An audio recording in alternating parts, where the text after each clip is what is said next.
भाई किसी मित्र ने एक सवाल पूछा है कि ये नाम नाम क्या है?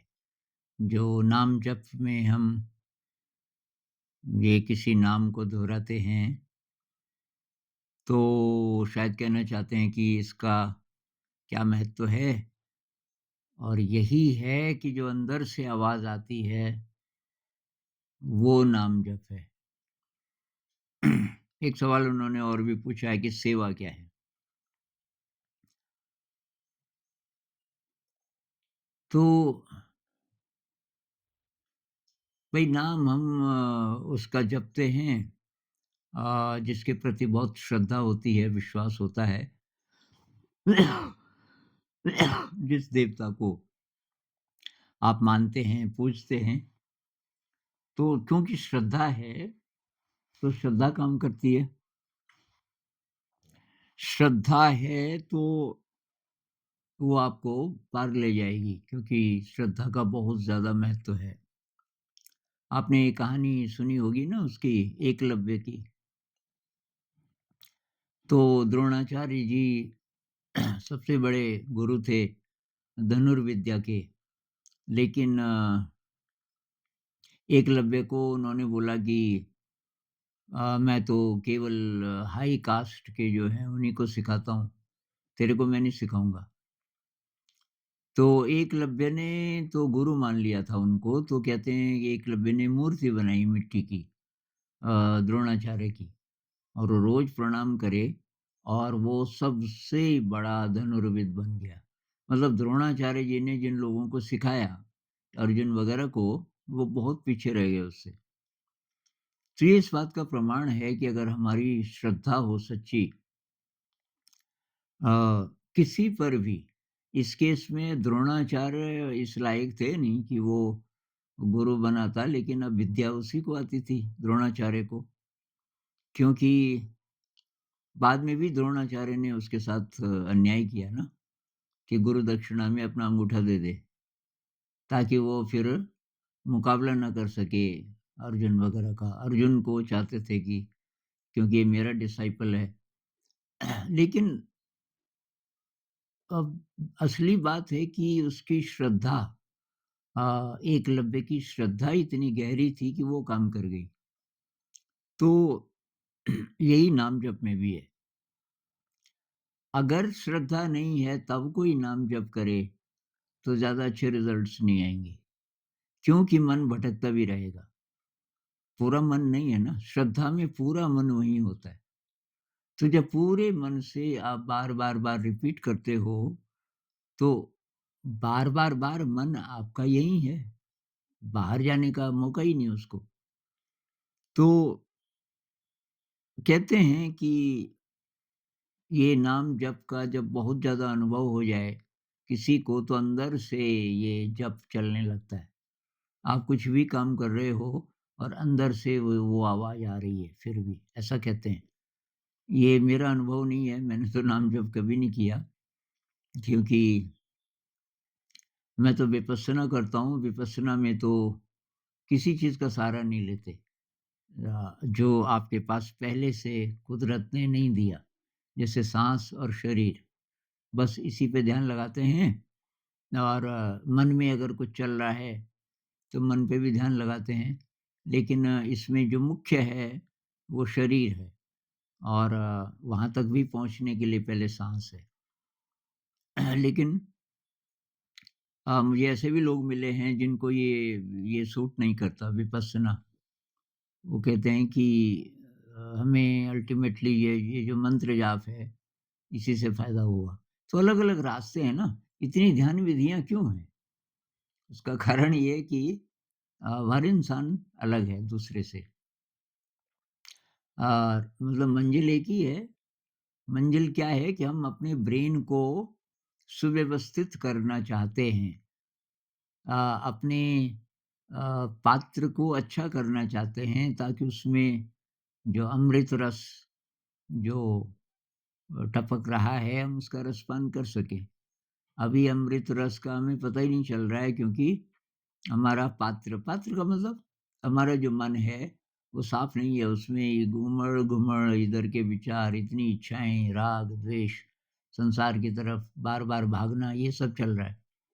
और इसके कारण से जो असली रस है, जो हर समय उपलब्ध है, हम उसको नहीं एक्सेस कर पाते क्योंकि हमारा पात्र गंदा है। अब गंदे पात्र में अमृत गिरे भी, तो गिर तो रहा ही होगा ना, लेकिन वो अ, उस पात्र में पहले से जो गड़बड़ है, गंदगी है, तो वही स्वाद आएगा उसमें भी, अमृत का स्वाद कहाँ से आएगा?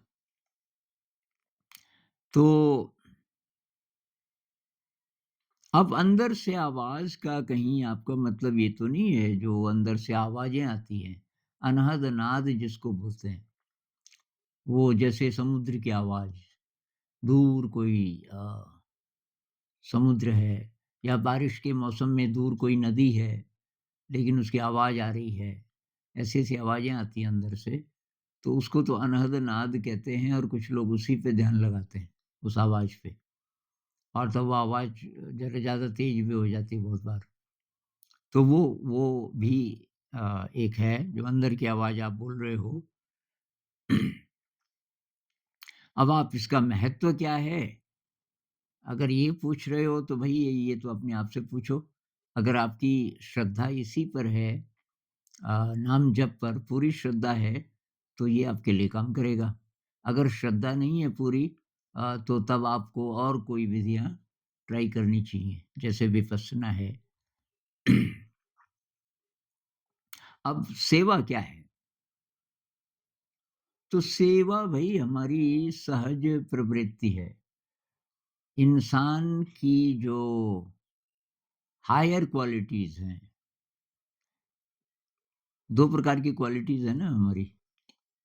क्वालिटीज़ कह लो, कैरेक्टरिस्टिक्स कह लो। मतलब एक तो है पार्श्विक जो कि अ नेगेटिव इमोशन है, ये लालच है, इनको हम थोड़ा लोअर कैटेगरी का अगर मानें, लोअर इसलिए कि ये तो पहले से हमारे अंदर इनके लिए प्रयत्न नहीं करना पड़ता।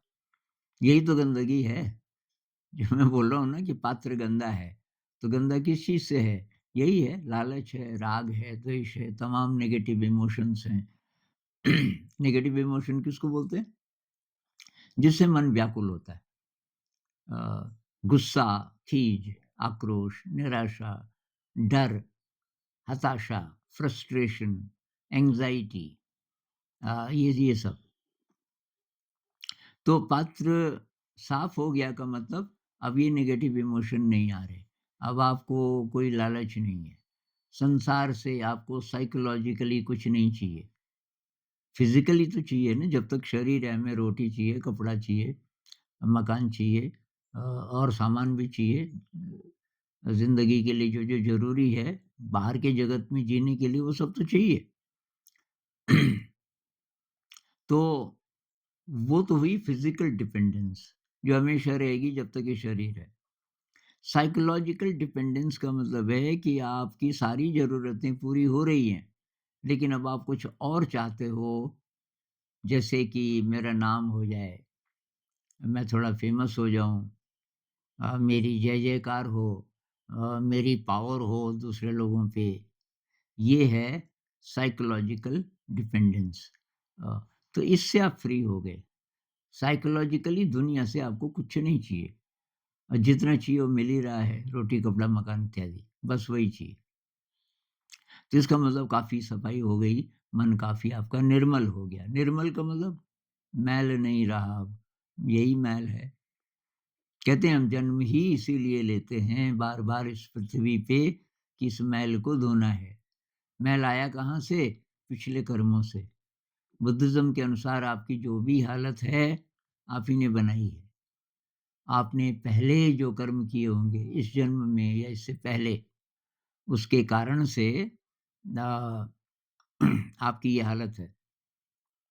और अब जो आप कर्म कर रहे हो, तो 2 प्रकार के कर्म कर सकते हो। एक तो ये कि वो गड़बड़ और बढ़े, जो ज़्यादातर लोग तो उसी में है ना कि अभी संतुष्ट नहीं है, और पैसा चाहिए, ये चाहिए, वो चाहिए।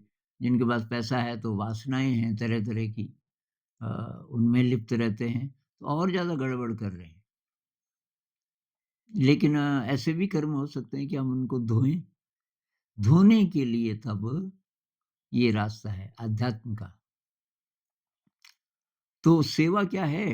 तो भई सेवा है, ग्रैटिट्यूड है, कृतज्ञता की भावना, अ, ह्यूमिलिटी, ये विनम्रता की भावना, देने का भाव। तो ये जो गुण है ना, ये हमारे दिव्य गुण हैं। इससे हम इंसान बनना शुरू करते हैं। नहीं तो जानवर ही हैं बहुत हद तक, कोई ख़ास फ़र्क नहीं है। भई ये रोटी, कपड़ा, मकान इत्यादि ये तो जानवर की भी दौड़ है ना। कपड़ा का मतलब टेम्परेचर, रोटी का मतलब भोजन और मकान का मतलब शेल्टर, कुछ न कुछ तो चाहिए उसको भी। तो ये तो उसकी भी ज़रूरतें हैं ना। तो वही हमारी भी हुई तो इसको पाशविक बोल सकते हैं। तो सेवा, सेवा इसलिए नहीं कि सेवा करेंगे तो भगवान जी खुश हो जाएँगे या मैं पास हो जाऊँगा परीक्षा में, ये तो व्यापार है। तो सेवा का मतलब है निस्वार्थ भाव से और आप ग्रेटफुल महसूस कर रहे हैं कि मुझे मौका मिला सेवा का। वो एक कोई गाना है ना, धन्य भाग सेवा का अवसर पाया। सेवा से एक प्रकार की ऐसी संतुष्टि मिलती है जो कि सामान्य तौर पे नहीं मिल सकती। तो जब वो होने लगे कि सेवा बस, रिज़ल्ट नहीं चाहिए, आपको कुछ नहीं चाहिए। कहते हैं ना, नेकी कर दरिया में डाल, अच्छा काम कर और उसका बिल्कुल नहीं रिज़ल्ट, बल्कि आपको याद भी ना रहे कि आपने किया वो काम। दूसरे का बहुत बड़ा फ़ायदा हो गया, उसकी ज़िंदगी बदल गई और कोई आपको बोले कि भई आई एम सो ग्रेटफुल, आपके कारण मेरी ज़िंदगी, और आप बोलो मैंने क्या किया? फिर वो याद दिलाए आपने ऐसा बोला था, ऐसे किया था। अरे! अच्छा, तो कोई ख़ास बात नहीं, वो तो मुझे अच्छा लगा मैंने इसलिए किया। आपको अच्छा लगता है। सेवा का मतलब ये नहीं है कि आपने दूसरे की ज़िंदगी बदल दी, वो तो वहाँ तो जो हुआ होगा, जिस भी कारण से हुआ होगा, वो अलग बात है। आपने आपने इसलिए किया कि अब आपका ये स्वभाव बन गया कि मैं अ, दूसरों के लिए कुछ करूँ और आपको बदले में कुछ नहीं चाहिए, वाह-वाह भी नहीं चाहिए। तो ये सेवा है और ये बहुत ज़रूरी है। इसी संदर्भ में एक और बात कर लेते हैं। किसी भाई ने कल पूछा था, भाई ने या बहन ने मुझे याद नहीं है, लेकिन उन्होंने ये पूछा था कि ये तप क्या है? कहते हैं ना, जप तो ठीक है, नाम जप, बार-बार हम किसी नाम को जपते हैं, लेकिन ये तप क्या चीज़ है? तो भई ये जो आध्यात्म की यात्रा है ना, तो इसमें हमारे जो गलत अटैचमेंट्स हैं, ऐसे-ऐसे प्रकार के अटैचमेंट्स हैं जो हमें नीचे खींच रहे हैं, तो उनसे छुटकारा पाने के लिए हम जो करते हैं और आध्यात्म में आगे बढ़ने के लिए जो करते हैं वही तप है। वैसे तप का एक मतलब हीट भी है ना, ताप। तो जैसे ध्यान में होता है, अगर आपको ध्यान का थोड़ा बहुत है एक्सपीरियंस, तो ध्यान से एक प्रकार की गर्मी पैदा होने लगती है। अगर आप आजकल हिमालय में हो तो आपको बहुत जल्दी पता चल जाएगा। अब बहुत ठंड है, एकदम अ, ये हाथ-पैर ठंडे हो गए, कान ठंडे हो गए और आप ध्यान में बैठते हो और थोड़ी देर में जब ज़रा ध्यान होने लगता है, 15-20 मिनट में धीरे-धीरे शरीर में गर्मी आनी शुरू होती है। तो वो जो गर्मी है, एक तरीके से वो इसलिए आ रही है कि वो आप तपस्या कर रहे हैं। तपस्या तो यही हुई ना।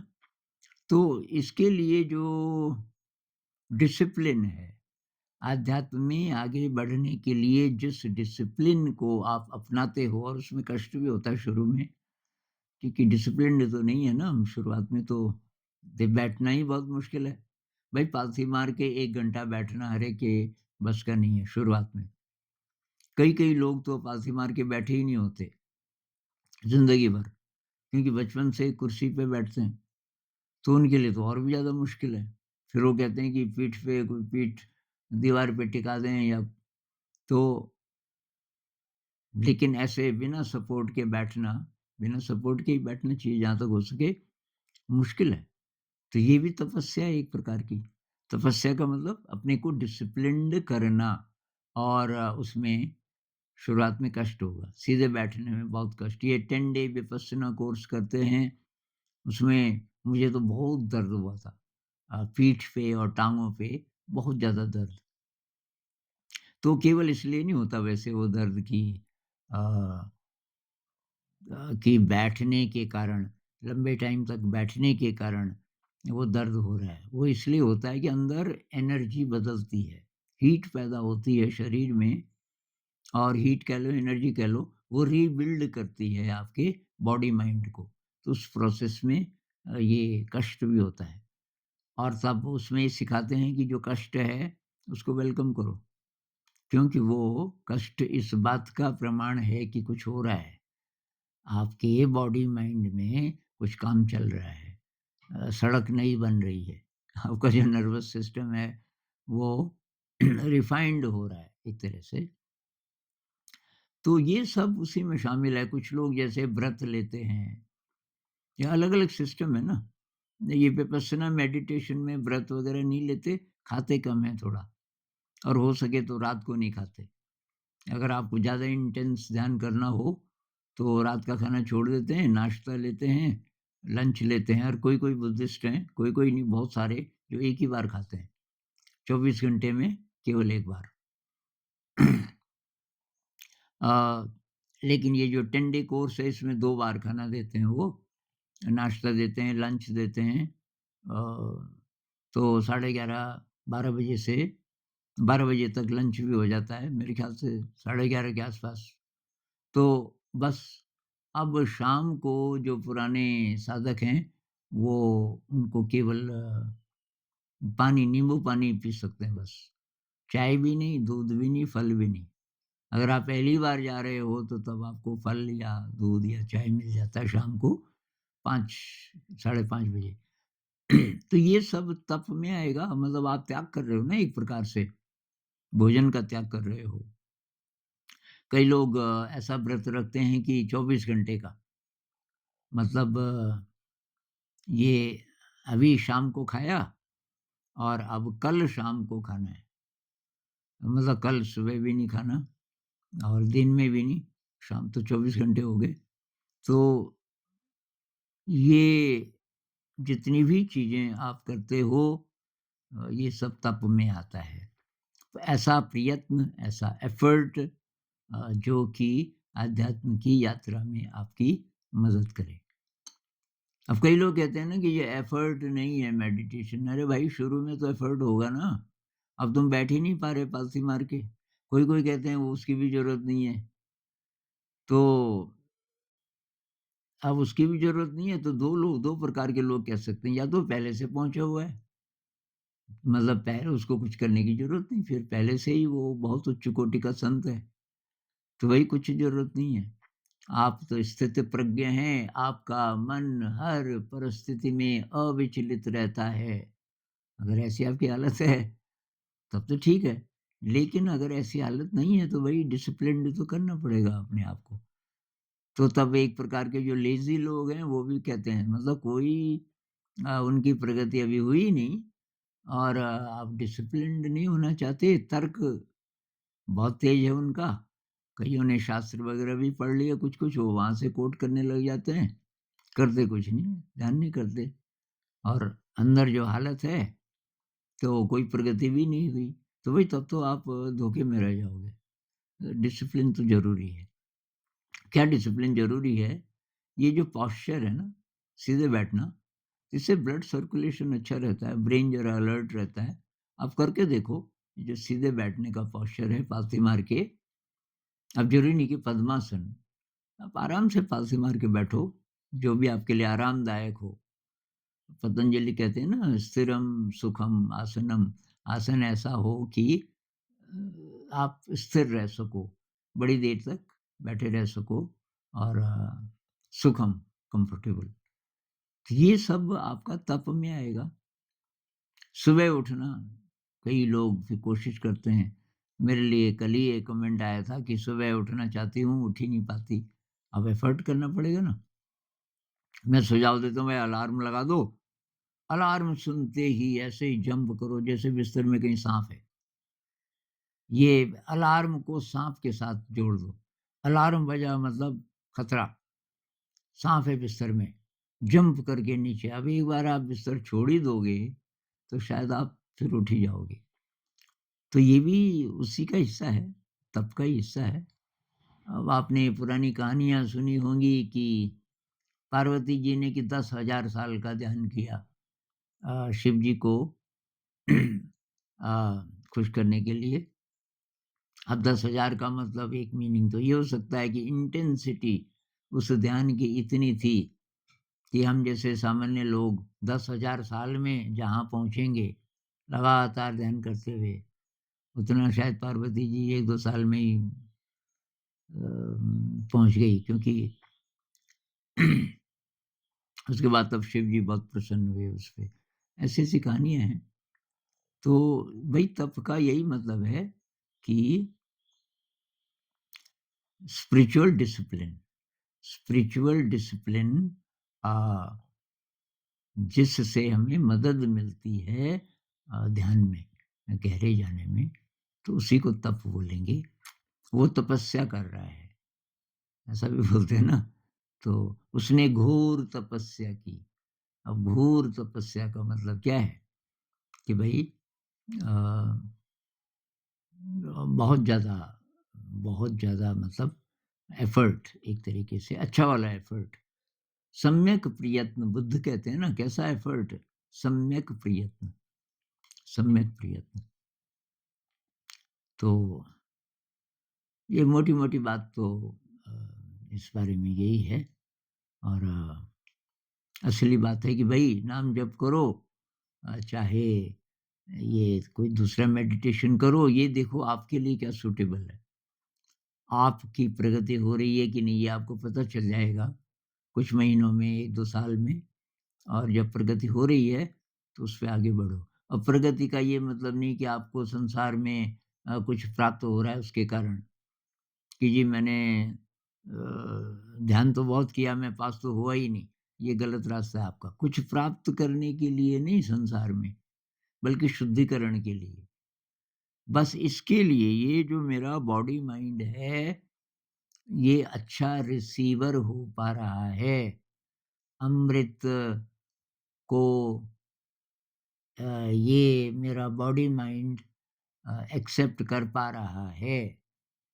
अ, साफ हो गया पात्र या हो रहा है। तो बस ये नहीं कि जगत से कुछ मिलना चाहिए, तो वो तो गलत दिशा है ना। गलत इसलिए है कि जगत से जो चाहिए वो आपको मिल रहा है, रोटी, कपड़ा, मकान इत्यादि।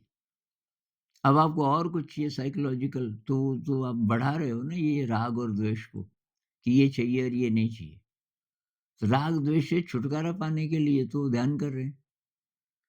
अब ध्यान करते समय आप ये बोल रहे हो कि मैं पास हो जाऊँ, मेरी नौकरी लग जाए, मेरी शादी हो जाए। ये तो सब सांसारिक चीज़ें हैं। ख़ैर, नमस्कार।